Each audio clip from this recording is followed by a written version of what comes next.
We've been following a developing story, horrible story out of Boston, Massachusetts. 2 explosions at the finish line of the Boston Marathon.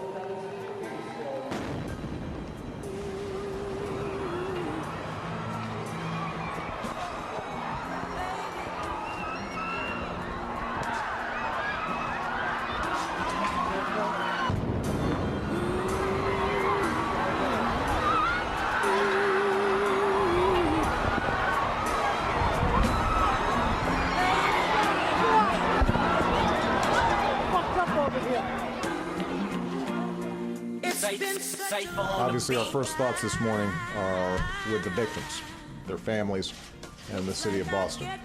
We know that 2 explosions gravely wounded dozens of Americans and took the lives of others, including a 8-year-old boy.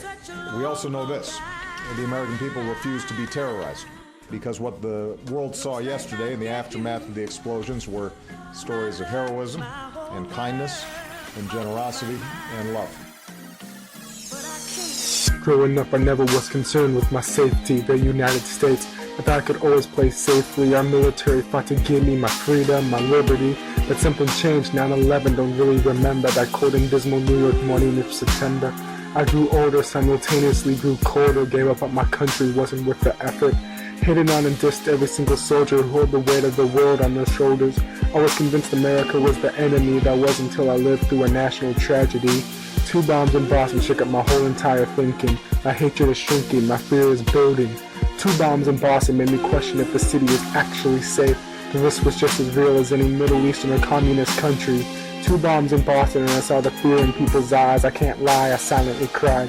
I don't believe in the church, but yes, that night I prayed for Boston. Prayed for the families and victims who were lost in the tragic wrongdoings of 2 men who, for reasons unknown, stole our peace of mind. And in this time of suffering, the American people will rise up combined.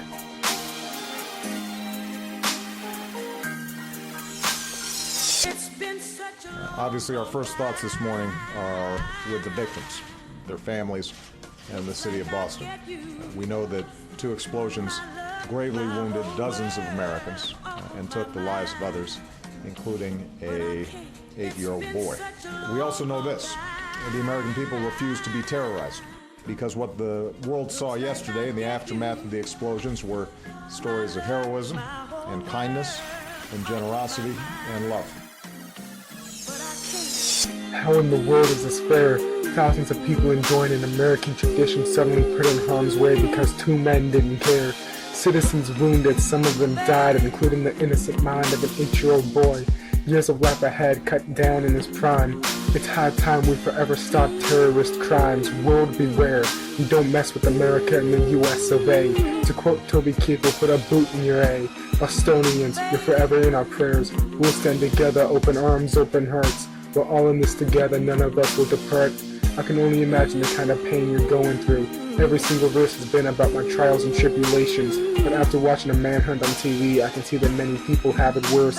Yeah, I'm lucky I'm not in a hearse. And thank God for the Boston Police Force, and of course the state of Massachusetts and the FBI for neutralizing 2 terrorists in our midst. We will not be terrorized, we stand with the city. We pray for Boston.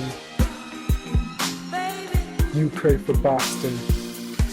I pray for Boston. I pray for Boston. It's been such a long week.